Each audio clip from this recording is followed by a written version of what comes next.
नमस्कार मित्रांनो, घरोघरी मातीच्या चुली या मालिकेच्या येणाऱ्या काही भागामध्ये आता असं होणार आहे की आता ऐश्वर्याला असं वाटत असतं की काही झालं तरी मात्र जानकी आणि ऋषिकेश या दोघांना आता आपण बाद केलं म्हणजे तिला इतका आनंद होतो आणि जोमाने ती स्पर्धा जिंकते सुद्धा। परंतु तिला हे माहिती नसतं कितीही सशासारख्या तिने उड्या जरी मारल्या तरी शेवटी कासव हा अगदी शांतपणे जिंकणारा असतो। ते आता जानकी ऋषिकेशने तिला अंतिम फेरीमध्ये अगदी दाखवून दिलेलं असतं। तेव्हा मित्रांनो, या 13 फेब्रुवारीच्या भागामध्ये अतिशय जबरदस्त असा एक ट्विस्ट आलेला आहे आणि त्यामध्ये आपल्या जानकी आणि ऋषिकेशची अंतिम फेरीमध्ये निवड सुद्धा होते आणि ते ही स्पर्धा सुद्धा जिंकतात। ते पाहणे आता खूपच असं रंजक ठरणार आहे। त्यासाठी मित्रांनो, हा व्हिडिओ शेवटपर्यंत नक्की बघत राहा। तर मित्रांनो, आतापर्यंत आपण असं बघितलं होतं की जानकी आणि ऋषिकेशला मात्र ह्या ऐश्वर्याने अगदी सर्वांसमोर खोटं ठरवलेलं असतं आणि सर्वांसमोर त्यांना एका स्पर्धेमधून बाद सुद्धा केलेलं असतं। परंतु अख्ख्या गावकऱ्यांची साथ आणि देवी आईचा आशीर्वाद हा आपल्या जानकी आणि ऋषिकेशच्या कायम पाठीशी असतो, म्हणून सत्याचा नेहमी विजय होतो हे तुम्हाला सुद्धा माहिती आहे। तेव्हा मित्रांनो, आपल्या सत्याच्या वाटेवर चालणारी जानकी कायम आपल्या ऋषिकेशच्या पाठीशी असते। ऋषिकेशच्या पाठीशी अगदी ती अशक्य गोष्टी आहेत तर त्या सुद्धा अगदी शक्य करून दाखवते। म्हणजे जेथे जेथे आपले ऋषिकेश जानकी हे एकमेकांच्या सोबत असतात तर जे काही होते ते अगदी छान होते आणि आता मात्र जोडीनेच ती लढणार असतात आणि जोडीनेच लढून हा सत्याचा विजय शेवटी तेच मिळवणार असतात। आणि त्यासाठी मात्र मित्रांनो, आपल्या जानकीने देवी आईला आता एक खूप मोठं साकडं घातलेलं असतं आणि त्यासाठी तिने रात्रभर जागून देवी आईचं जे काही आहे तर ते व्रत पूर्ण केलेलं असतं। अख्ख्या गावात आपल्या जानकीला साथ त्याची मिळालेली असते देवी आईचा हा उत्सव करण्याचा। आपला सौमित्र आणि अवंतिका सुद्धा तेथे येतात आणि जानकीला मात्र हे जे काही देवी आईचा जागर आहे तर त्यात मदत करतात। म्हणून आता जानकी ही आता घरी आलेली असते आणि घरी आल्यानंतर मात्र आता ऋषिकेशला जानकी म्हणत असते की हे बघा ऋषिकेश, आपल्याला आता काही झालं तरी हा फायनल राऊंडला पोहोचायचा आहे आणि आपल्याला यामध्ये विजय मिळवायचा आहे। तेव्हा आता ऋषिकेश म्हणतो की जानकी, अगं त्या ऐश्वर्याने अशी काहीतरी चीटिंग केली आणि अख्ख्या गावासमोर शेवटी आपल्याला स्पर्धेतून बाद व्हावं लागलं, त्यामुळे ती उद्यासुद्धा अशी काहीतरी नवीन खेळ खेळू शकते। जानकी म्हणते की अहो ऋषिकेश, तुम्ही काही काळजी करू नका, जे काही होईल ते अगदी देव आहे, अगदी देवाच्या साक्षीनेच होईल, त्यामुळे आता मात्र तुम्ही घाबरायचं नाही, अगदी हिमतीला ताकद देऊन लढायचं। जोपर्यंत मला तुमची साथ आहे आणि तुम्हाला माझी साथ आहे तोपर्यंत आपल्याला कोणीच काही करू शकणार नाही। ऋषिकेश, तुम्ही टेन्शन घेऊ नका, हतबल होऊ नका। तेव्हा आता जानकी ऋषिकेशला खूप मस्त प्रकारे समजावत असते आणि उद्याच्या स्पर्धेची तयारी करण्यासाठी ती म्हणते की चला, आपल्याला जोमाने लढायचं आहे आणि जो उद्या लकी ड्रॉची स्पर्धा आहे, अगदी देवाच्याच कृपेने ती लकी ड्रॉची स्पर्धा आपल्यासाठी अगदी सरप्राईज आहे आणि ते आपल्यासाठी अगदी धावून आलेलं आहे। त्यामुळे आता मात्र त्या संधीचं आपण सोनं करायचं, कारण हे बघा, कासव कधी हारत नसतो, जीत आणि पराजित कायम होत असते। पण आता आपलं एकच ध्येय असेल ते केवळ आणि केवळ उद्याच्या स्पर्धेमध्ये एंट्री करायची आणि ती एंट्री करून मात्र सर्व काही आता जिंकायचं।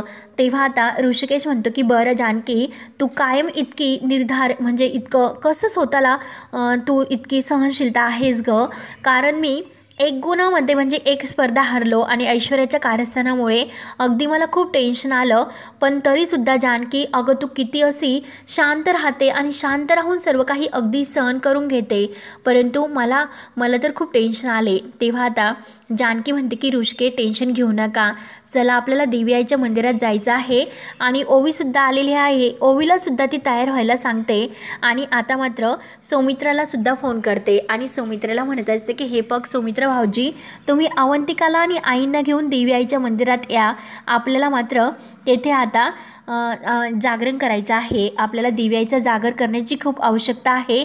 काही झालं तरी आपल्याला मात्र आता ते सर्व करावे लागेल आणि देवी आईचा संकेत काय मिळतो हे जर आपल्याला कळले तरच मात्र उद्याचे जे काही स्पर्धेमध्ये आपलं काय होऊ शकतं हे आपल्याला मात्र कळेल। तेव्हा आता सुमित्र म्हणतो की ठीक आहे जानकी बहिणी, तू काही काळजी करू नको, मी आईंना घेऊन येतो आणि अवंतिकाला सुद्धा घेऊन येतो आणि सर्व तयारी करतो. आणि गावकऱ्यांनी तर अगोदर सर्व तयारी करून ठेवलेली असते. जे काही वाघे आहे तर ते सुद्धा देवीआईचा जागर करण्यासाठी आलेले असतात. परंतु इकडे देवीआईचा जागर सुरू होतो. जानकी मनोभावाने आता देवीला नमस्कार करते.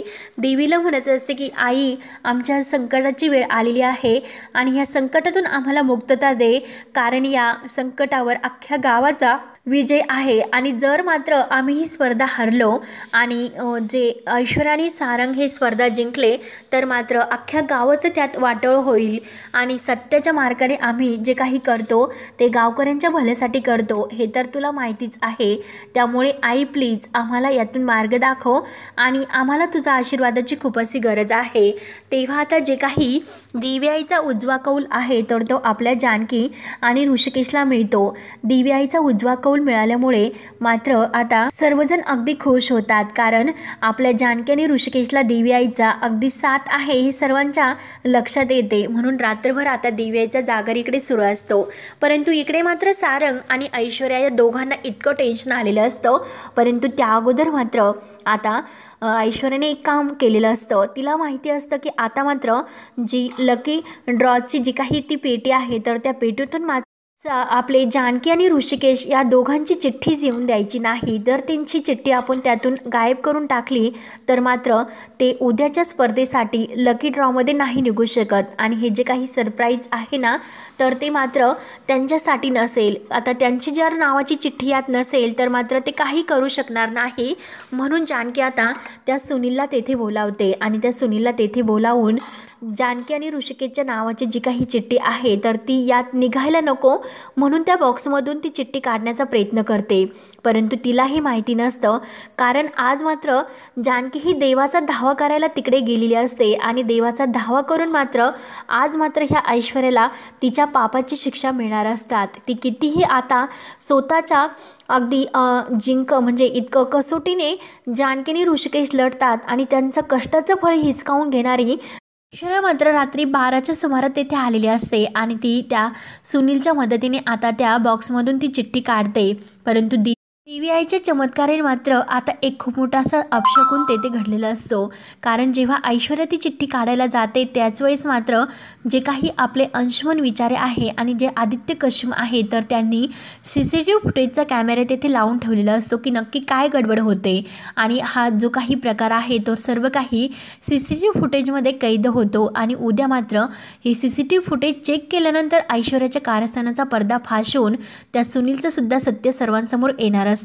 त्यानंतर आता स्पर्धेला इकडे सुरुवात झालेली असते आणि आता इकडे देवीआईचा जे काही कौल आहे तर तो सुद्धा आपल्या जानकी आणि ऋषिकेशच्या बाजूनेच लागलेला असतो.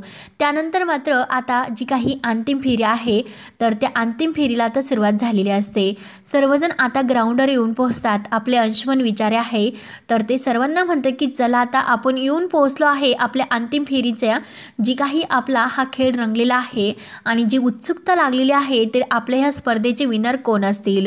तर आता मात्र या स्पर्धेचे विनर आहे तर ते आता ह्या स्पर्धेच्या निकालावरून ठरवण्यात येईल. पण त्या अगोदर मात्र दोन अशा जोड्या ह्या शेवटच्या राऊंडपर्यंत पोहोचलेल्या आहेत. परंतु आता एक जोडी आहे तर ती लकी ह्या वाईल्ड कार्डद्वारे काढण्यात येईल आणि तीच जोडी आता खेळण्यासाठी तयार होईल. तेव्हा मात्र आपलं त्यात असं होतं की जानकी आणि ऋषिकेश या दोघांचंच नाव निघतं. ऐश्वर्याला आता इतकं जळफळाट होतो कारण आपण तर त्यांच्या नावाची चिठ्ठी फाडली, मग हे कसं झालं. म्हणून ऐश्वर्या आणि सारंग एकमेकांकडे पाहत असतात आणि त्यांचं खरंच नशीब किती उंचावर आहे की शेवटी त्यांच्याच नावाची चिठ्ठी निघली आणि आपण तर त्यांची चिठ्ठी फाडली होती, मग हे कसं झालं. तेव्हा मात्र आता जे काही ऐश्वर्याने चिठ्ठी फाडून टाकली होती त्याच वेळेस मात्र जानकी आणि ऋषिकेश यांच्या नावाची चिठ्ठी आता आदित्य कश्यप सर आणि ते बाकी सर्वांनी तेथे परत टाकलेली असते. आणि आता मात्र रंगेहात अगदी ऐश्वर्याच्या पुराव्यासह तिला सर्वांसमोर कसं हे खाली पाहायला लावायचं हे मात्र आता सर्व गावकऱ्यांनी मिळून आणि ह्या सरांनी मिळून ठरवलेलं असतं. कारण जिने आत्तापर्यंत जे काही चिटिंग केली तर तिच्याकडून ते सर्व सत्य वधून घ्यायचं असतं. आणि आता देवीची सुद्धा साथ आपल्या जानकी आणि ऋषिकेशला असते. त्यानंतर मात्र आता ती फेरी पूर्ण झाल्यानंतर त्या स्पर्धेमध्ये पोहोचतो तर ह्या 2 फेऱ्या, कारण आता ऐश्वर्याला मात्र ह्या स्पर्धेतून बाद करण्याची वेळ आलेली असते. पण तरीसुद्धा आपली मोठे मानाची जानकी म्हणते की नाही, त्यांना खेळण्याची एक संधी देण्यात यावी. कारण जर मी ही स्पर्धा जिंकले, परंतु ऐश्वर्या म्हणेन की मी जर त्या स्पर्धेमध्ये असते तर तुला ही स्पर्धा मी जिंकूनच दिली नसते, मीच जिंकले असते. म्हणून आता जानकी त्यांना खेळण्याची संधी देते. आणि शेवटी मात्र आता ऐश्वर्या तरीसुद्धा तिचा जो काही गेम आहे तर तो करण्याचा प्रयत्न करते. म्हणजे आता ही महाअंतिम फेरी अशी असते की जे आपले श्री आणि सौ आहे तर त्या श्रींनी एका पारड्यामध्ये बसायचं आणि आपल्या सौ आहे तर त्यांना पुढे अगदी ओढतात, अगदी बैलासारखं तसं ओढत न्यायचं असतं. आणि ह्या ऐश्वर्याने मात्र आता जानकीचं जे काही जेथून तिला ओढायचं असतं तर तेथे खड्डे असतात, तर ते खड्डे तेथे आडवी तिला खांदून ठेवलेले असतात. आणि ऐश्वर्याच्या वाट्यामध्ये मात्र खड्डे नसतात. परंतु हा ठेंगणा सारंग आता जेव्हा ती ओढत असते तर सारंगला जेव्हा ती ओढायला जाते, परंतु त्यात मात्र आता जानकीला आणि ऋषिकेशला ओढण्यासाठी त्रास होत असतो, कारण ते खड्डे आडवे येत असतात आणि तिला पुढे जे काही ओढायचं असतं तर त्यात त्रास होतो. त्यानंतर मात्र ऐश्वर्या ही जोरजोराने जेव्हा सारंगला ओढते तर मित्रांनो असं होतं, सारंगला जी काही त्या पारड्याला दोरी बांधलेली असते तर ती दोरीच तुटून जाते. आणि ऐश्वर्याला असं वाटत असतं की नाही, आता मी सारंगला एकच नंबरला ओढलेला आहे, त्यामुळे आता ह्या स्पर्धेचे विनर मीच आहे. तिला इतका आनंद होतो की तो आनंदच इतका झालेला असतो की मागे आपला पराजय झाला हे सुद्धा तिला माहिती नसतं. कारण ती दोरी मात्र तुटून गेलेली असते आणि सारंग मागच्या मागेच राहून गेलेला असतो. सारंग केव्हा मागे राहिला हे सुद्धा तिला कळत नाही. अगदी ती भांबावून गेलेली असते. मागे वळून पाहते तर तिला एक धक्काच बसतो. सारंग तर ठेंगणा मागेच राहिलेला असतो आणि जानकी आणि ऐश्वर्या हे जिंकलेले असतात, कारण त्यांच्यासाठी टाळ्या वाजवल्या जातात. हे बघून ऐश्वर्याच्या पायाखालची जमीन हादरते. काय करू आणि काय नाही, कारण शेवटी जानकी आणि ऋषिकेश या दोघांचीच जीत झालेली आहे. ते दोघेच मात्र या फायनल राऊंडमध्ये सुद्धा आले आणि शेवटी जिंकले सुद्धा. माझा हे सर्व करून काही उपयोग झाला नाही. एकतर पैसासुद्धा गेला आणि शेवटी मात्र जे काही हक्क आहे ते सर्व त्या जानकीला, आणि याचं श्रेय मात्र जानकीलाच मिळालं. तर प्रत्येक लोकांच्या तोंडामध्ये कौतुक होतं तर ते जानकीचंच. म्हणून ऐश्वर्या आता खूप अशी भडकलेली असते. नक्की काय करू आणि काय नाही, कारण 25 लाख तर गेलेले असतात आणि त्यावर आणखीन कर्जसुद्धा खूप झालेले असते. म्हणून ती ऐश्वर्या आता सारंगलाच इतकी बडबड करायला घेते की तुम्हाला काय गरज होती, तुम्ही मला साथ जर दिली असती तर मात्र ही स्पर्धा मी जिंकले असते, परंतु तुम्ही तर ठोंब्यासारखे बसून राहिलात आणि तुमचा असा ओढण्यासाठी मला ताण होत होता, कारण तरीसुद्धा तुम्ही काहीच केलं नाही. ही स्पर्धा केवळ हारलो तुमच्यामुळे. तर सारंगच्या डोळ्यामध्ये आता पाणी येत असतं. त्याला असं होतं की नक्की काय करू आणि काय नाही.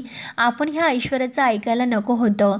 शेवटी देवी आईचा जो काही जागर आणि चमत्कार आहे तो पूर्णपणे घडलेला असतो आणि आपले जानकी आणि ऋषिकेश विजयी झालेले असतात. त्यानंतर मात्र जानकी आणि ऋषिकेश परत देवी आईच्या मंदिरात दर्शनाला येतात आणि आता देवी आईसमोर आता जानकी आणि ऋषिकेशला आणखीन एका सत्याचा पुरावा हाती लागणार असतो. आणि जे काही आता सर्वांसमोर अख्ख्या मीडियाने आणि आदित्य कश्यप सर, आपले अंशुवंशी सर, ऐश्वर्याचं जे काही सत्य आहे तर ते सर्वांसमोर CCTV फुटेजने दाखवलेलं असतं. आणि तो CCTV फुटेज जेव्हा अख्ख्या जगाला पाहायला मिळतो तेव्हा मात्र आता ऐश्वर्याचं जे काही खरं रूप आहे तर ते सर्वांसमोर येतं आणि अख्खे शेतकरी ह्या ऐश्वर्याचं तोंड काळं करण्यासाठी पुढे येत असतात आणि ऐश्वर्याची अशी शेवटी अवस्था होते. आणि मित्रांनो, पुढे काय होतं हे पाहण्यासाठी आपल्या चॅनलला नक्की सबस्क्राईब करत राहा. धन्यवाद.